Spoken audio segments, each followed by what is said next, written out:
मंचावर बसलेले राष्ट्रीय अध्यक्ष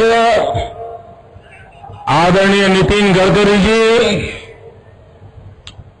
ज्येष्ठ नेते पूर्व अध्यक्ष आदरणीय राजनाथ सिंह जी, राज्यसभा प्रतिपक्ष नेते आदरणीय अरुण जेटली जी, लोकसभा उपनेते आदरणीय गोपीनाथ जी, लोकप्रिय मुख्यमंत्री आदरणीय शिवराज जी, जुझारू नेते मुख्यमंत्री आदरणीय रमन सिंह जी, मंचावर बसलेले सगळे वरिष्ठ नेतेगण,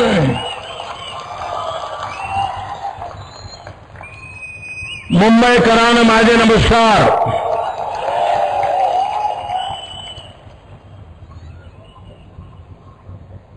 महाराष्ट्र आता दुष्काळ पीडित आहेत.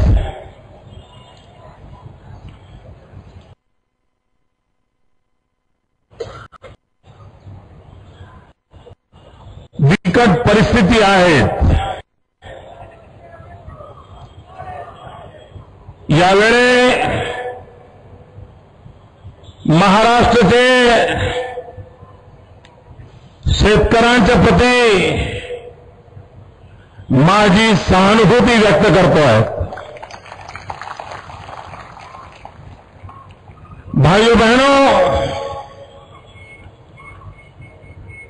एक समय था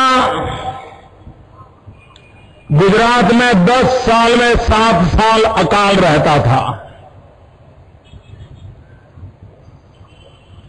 और हमारी तो मुसीबत ऐसी थी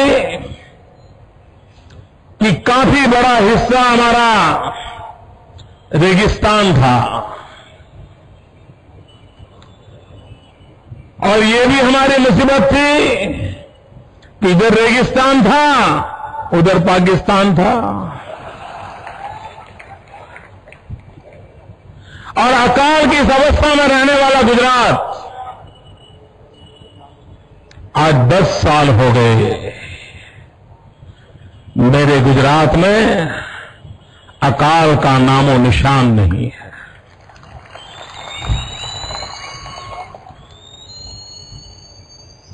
और उसका कारण है जल प्रबंधन के कारण. भाइयों बहनों, आज मैं विश्वास से कहता हूं, अगर आज दिल्ली में एनडीए की सरकार होती, अटल बिहारी वाजपेयी जी का नेतृत्व होता और देश में नदियों को जोड़ने का सपना अगर वो आज कार्य चलता होता तो मेरे महाराष्ट्र में ये अकाल की नौबत न आती. मेरे महाराष्ट्र के किसानों को ये अकाल से जूझना न पड़ता. मेरे महाराष्ट्र के किसानों को आत्महत्या की नौबत नहीं आती. अटल जी ने सपना देखा था देश की नदियों को जोड़ने का, लेकिन यूपीए की सरकार आते ही उस पूरे सपने को चूर चूर कर दिया गया और उसी का परिणाम है कि आज हिंदुस्तान के कुछ राज्य अकाल की भयंकर विपदा से गुजर रहे हैं और महाराष्ट्र बहुत बड़े संकट से गुजर रहा है. ये क्यों हो रहा है? और उसका कारण यही है कि दिल्ली में एक ऐसी सरकार है जिस सरकार के पास न कोई नेता है, न कोई नीति है और न ही कोई साफ नीयत है. अगर नेता भी न हो, नीति भी न हो और साफ नीयत भी न हो तो देश की क्या दुर्दशा होती है वो हमारे सामने है. भाइयों बहनों, इन दिनों टीवी पर निर्मल बाबा के दरबार की बड़ी चर्चा हो रही है। निर्मल बाबा, उसकी तो चर्चा लोग करते हैं, लेकिन दिल्ली में भी एक ऐसी पूरी सरकार है जो निर्मल बाबा का ही दरबार है। ये निर्मल बाबा कहते हैं कि जरा रसगुल्ले खाओ, कृपा हो जाएगी। थोड़े रसगुल्ले बांटो, कृपा हो जाएगी। ये निर्मल बाबा की दिल्ली की सरकार भी कहती है कि हमारी सरकार बना दो, महंगाई चली जाएगी। ये कहा था ना, दिल्ली में उनकी सरकार बनाओ, 100 दिन में महंगाई जाएगी, ऐसा कहा था ना। दिल्ली में उनकी सरकार बनाओ, महंगाई 100 दिन में जाएगी, ये कहा था।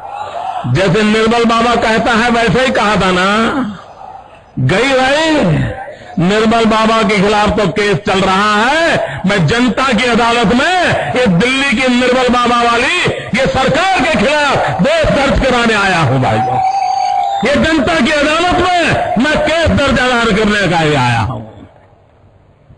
ये कैसी सरकार है जी? वादे करना, लोगों को गुमराह करना और अपना काम कर लेना, जैसा निर्मल बाबा कर रहे हैं वैसा ही खेल ये लोग कर रहे हैं। और इसलिए भाइयों बहनों, ये निर्मल बाबाओं को जानने की जरूरत है। वो तो एक निर्मल बाबा है और यहां पे ऊपर से नीचे तक हजारों निर्मल बाबा बैठे हैं जो देश की जनता को सिर्फ ऐसे रसगुल्ले बांटते घूम फिर रहे हैं और अपना खजाना भर रहे हैं। भाइयों बहनों, अभी प्रधानमंत्री जी ने जश्न मनाया 3 साल की उनकी सरकार का। 120 पेज का उन्होंने रिपोर्ट कार्ड दिया। भाइयों बहनों, आपने प्रधानमंत्री के मुंह से 2 बातें सुनी होगी। एक, उन्होंने कहा था कि देश में नक्सलवाद ये देश की सबसे बड़ी समस्या है। ये खुद डॉक्टर मनमोहन सिंह जी के शब्द हैं, मेरे नहीं हैं। लेकिन उनके रिपोर्ट कार्ड में उस समस्या के संबंध में उन्होंने क्या किया, कितनी सफलता पाई, कहां रुके हैं, कहां अटके हैं, उसके संबंध में एक शब्द भी जिक्र नहीं किया है। प्रधानमंत्री जी, जिस बात को आप गंभीर मानते थे, 3 साल के आपके खुद के रिपोर्ट कार्ड में आप उसका जिक्र तक नहीं करते, तब देश को सवाल उठता है कि आप 3 साल का जश्न किस बात के लिए मना रहे थे। प्रधानमंत्री जी ने एक दूसरी बात कही थी। प्रधानमंत्री जी ने कहा था कि हिंदुस्तान के अंदर जो माल न्यूट्रिशन है, उस माल न्यूट्रिशन के कारण हिंदुस्तान का माथा शर्म से झुक जाता है। कुपोषण के कारण, कुपोषण की भयानकता के कारण हिंदुस्तान का माथा शर्म से झुक जाता है। ये शब्द भी डॉक्टर मनमोहन सिंह जी के हैं। मैं आज उनसे पूछना चाहता हूं कि प्रधानमंत्री जी, जिसके लिए आपका माथा शर्म से झुक जाने की वही वेदना को आपने प्रकट किया था, क्या कारण है कि 3 साल के आपके रिपोर्ट कार्ड में इस कुपोषण के लिए आपने क्या किया, क्या योजना बनाई, उस योजना का क्या लाभ हुआ, उसका जिक्र तक नहीं है। क्या कारण है, देश जानना चाहता है। प्रधानमंत्री जी कभी कभी कहते हैं कि हमारी कुछ गठबंधन की मजबूरियां हैं, गठबंधन की मजबूरियां हैं। प्रधानमंत्री जी, मैं आपको एक छोटा सवाल पूछना चाहता हूं और इस जनता की अदालत में खड़ा रह करके पूछना चाहता हूं। आपके विदेश मंत्री, और विदेश मंत्री एक प्रकार से विश्व में हमारे देश की शान का प्रतिनिधित्व करते हैं, आपके विदेश मंत्री यूएन की सभा में खड़े होकर के दूसरे देश का भाषण पढ़ना शुरू कर दे, इसमें गठबंधन की कौन सी मजबूरी है? देश जानना चाहता है। आप कहते हैं गठबंधन की मजबूरी है, हम पूछना चाहते हैं मैं प्रधानमंत्री को पूछना चाहता हूं कि केंद्र में मुख्य प्रधानमंत्री कांग्रेस पार्टी के हैं, केंद्र में डिफेंस मंत्री कांग्रेस पार्टी के हैं। आप हमें बताइए, देश की आजादी के बाद कभी भी दिल्ली में बैठी हुई सरकार को सेना के साथ कभी झगड़ा नहीं हुआ है। दिल्ली में बैठी हुई सरकार को कभी सेना के साथ विवाद नहीं हुआ है। वो कौन सी गठबंधन की मजबूरी है, जबकि डिफेंस मंत्री आपका कांग्रेस का है, जबकि प्रधानमंत्री कांग्रेस का है, और आज दिल्ली की सरकार लगातार सेना के साथ भिड़ रही है। ये कौन सी गठबंधन की मजबूरी है? प्रधानमंत्री जी देश जानना चाहता है। आप कहते हैं नक्सलवाद का खतरा है, आप कहते हैं चीन घुसपैठ कर रहा है, आप कहते हैं अरुणाचल में हम जाते हैं तो चीन हमारे साथ हमेशा अंतर्राष्ट्रीय नॉर्म्स के खिलाफ व्यवहार करता है, ये सब कहते हैं आप। उसके बावजूद भी हिंदुस्तान का सेना नायक कहता है कि हमारे पास युद्ध के लिए बारूद नहीं है, हमारे पास आर्म्स नहीं है, एम्यूनिशन नहीं है। प्रधानमंत्री जी, कौन सी गठबंधन की मजबूरी है आपकी कि देश की सेना के पास बारूद न हो? कौन सी मजबूरी है आपकी कि जिसके कारण देश की सेना के पास आधुनिक शस्त्र न हो? सवाल बहुत सारे खड़े होते हैं। प्रधानमंत्री जी, दिल्ली में बैठी हुई कांग्रेस की सरकार, आपको जवाब देना पड़ेगा। भाइयों बहनों, मैडम सोनिया जी ने कहा कि प्रॉमिस नहीं चलेंगे, परफॉर्मेंस करना पड़ेगा। ये किसको समझा रहे थे भाई?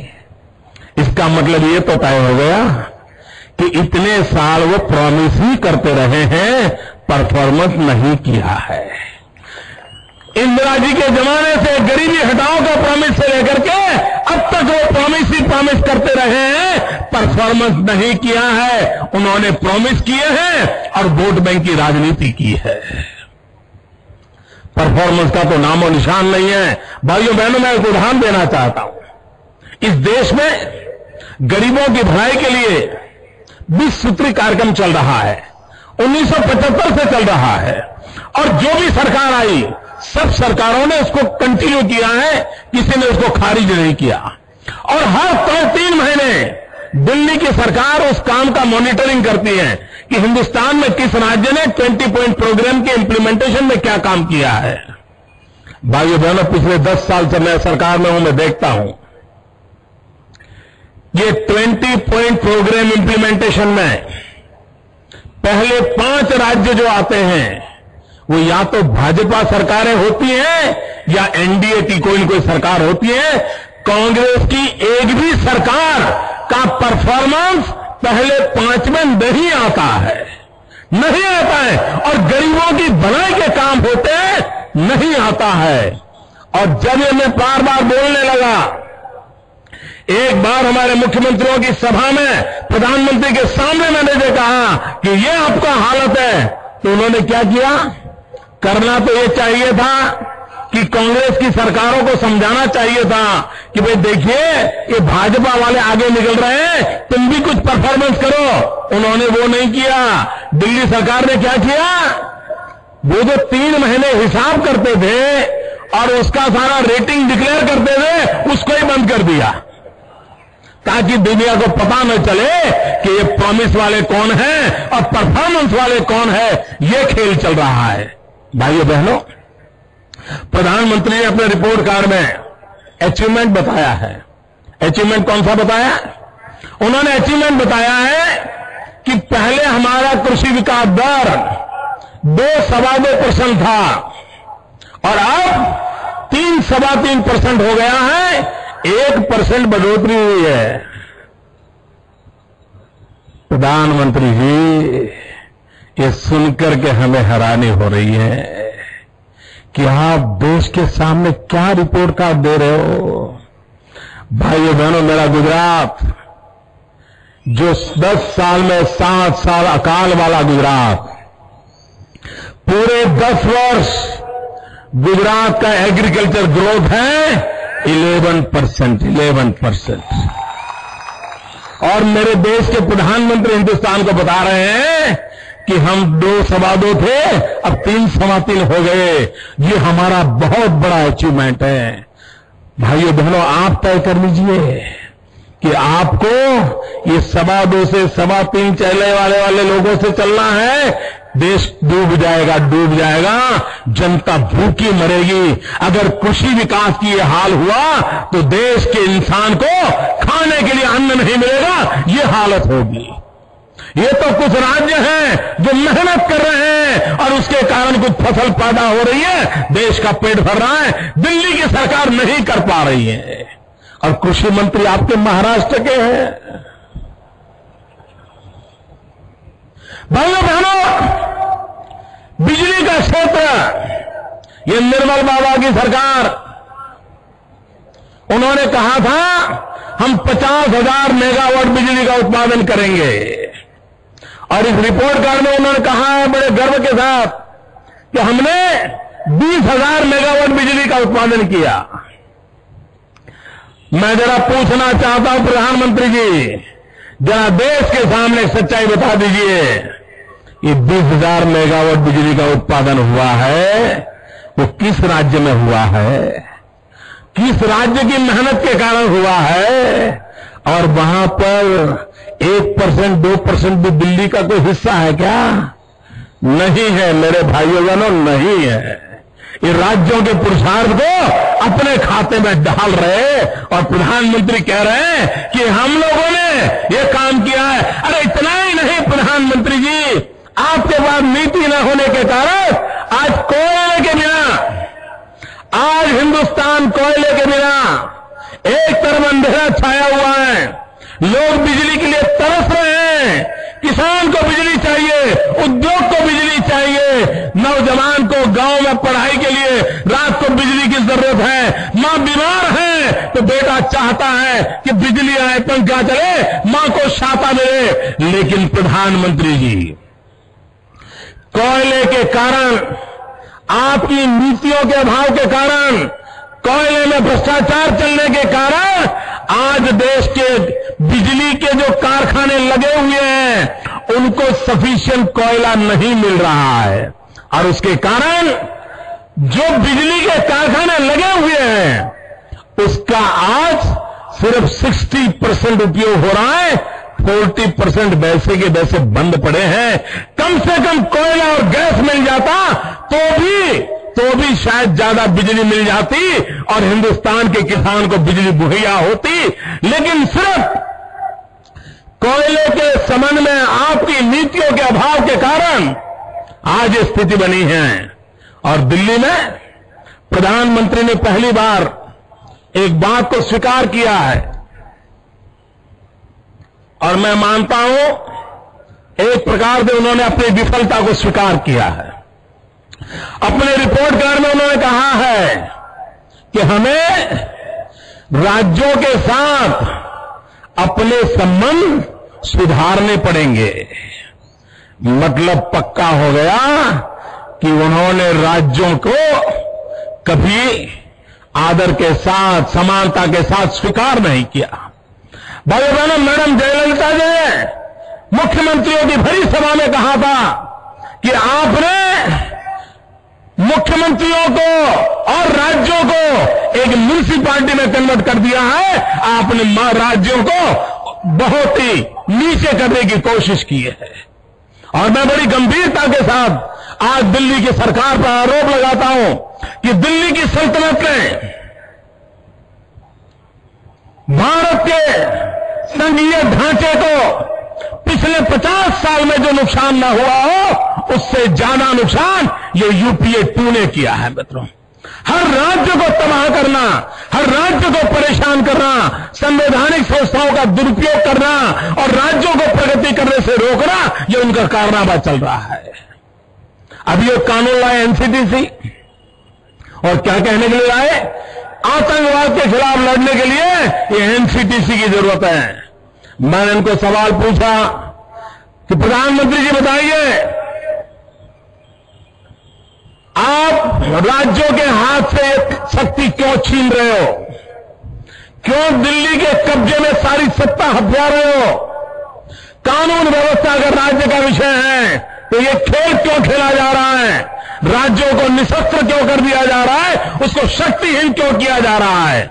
अगर आप में हिम्मत है, ईमानदारी है, वोट बैंक की राजनीति से मुक्ति का आप में सामर्थ्य है, तो मुझे जवाब दीजिए, ये जो आतंकवादी है, ये नक्सलवादी है, उनके पास शस्त्र और बारूद कहां से आता है?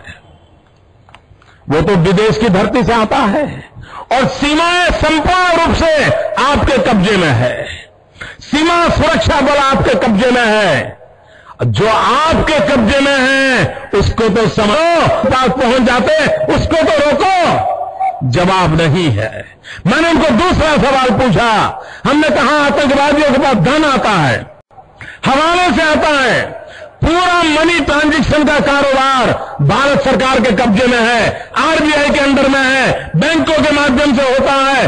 क्या प्रधानमंत्री आप इतनी निगरानी नहीं रख सकते कि ये जो धन विदेश से आकर के आतंकवादियों के पास जाता है आपके हाथ में है, राज्य उसमें कहीं बीच में नहीं आते, आप उसको क्यों नहीं रोकते हैं? क्यों नहीं पकड़ पाते हो?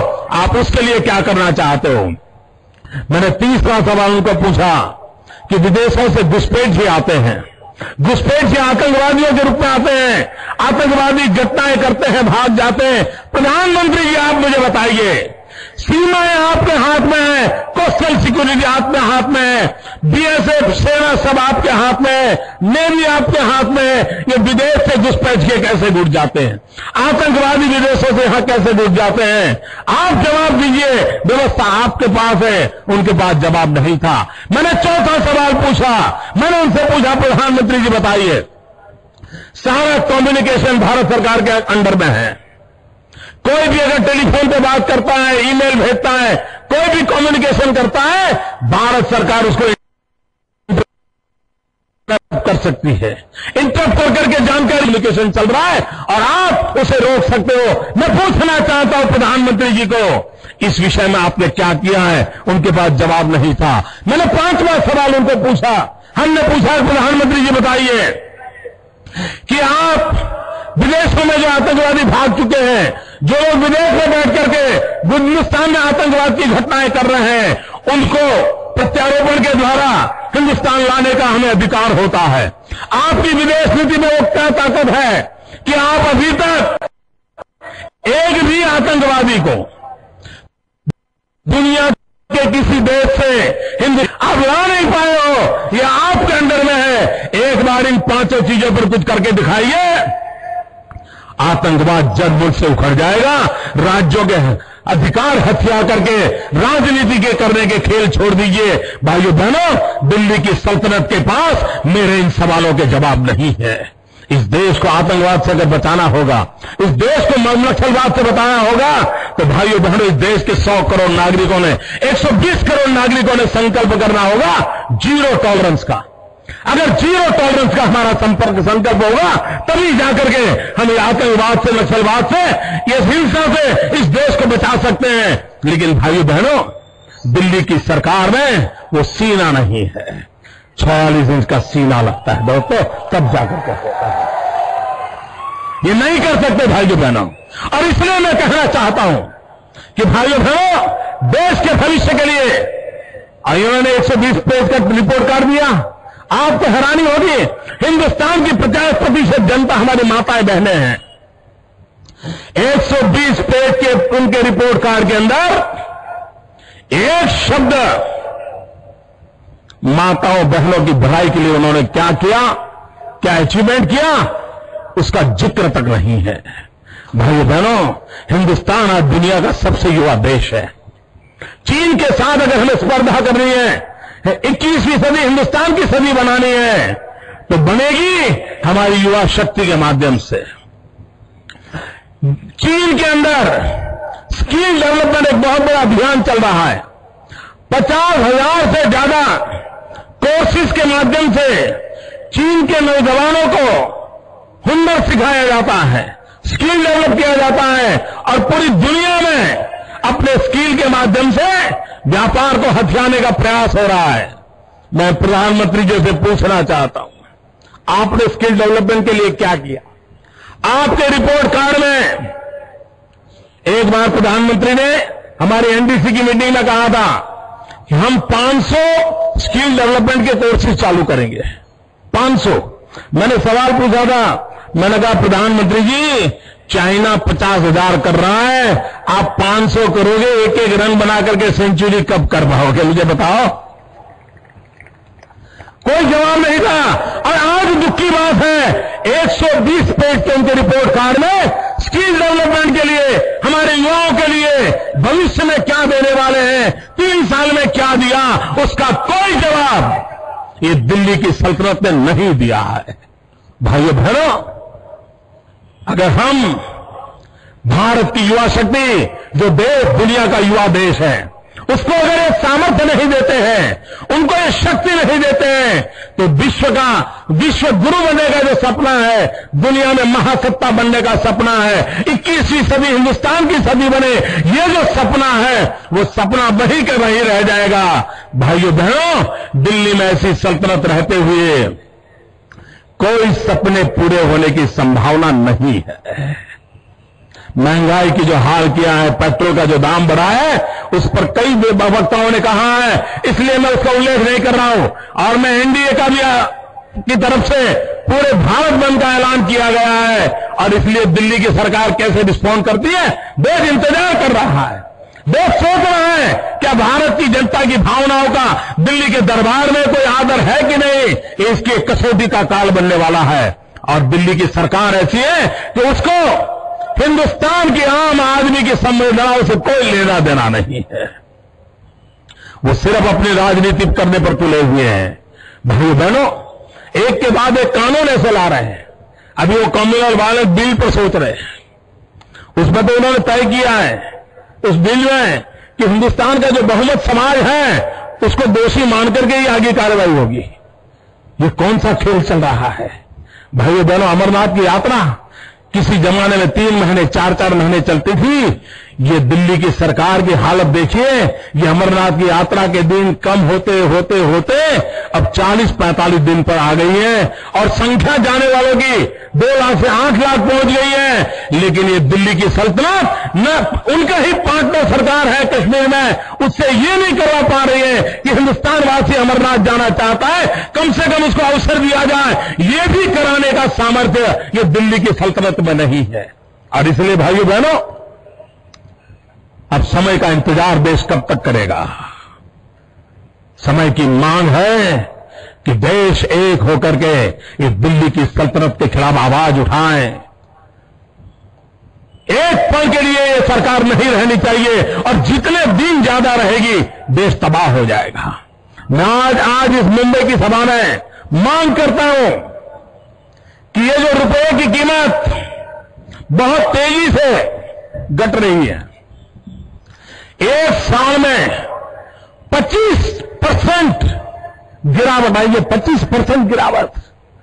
देश जानना चाहता है कि नवंबर महीने तक मामला ठीक चलता था, उसके बाद ये कौन सी बातें हुई हैं कि आरबीआई ने कौन से बयान दिए हैं, केंद्र सरकार में बैठे हुए मंत्रियों ने कौन से बयान दिए हैं, और अचानक बहुत तेजी से रुपया गिरता क्यों गया है?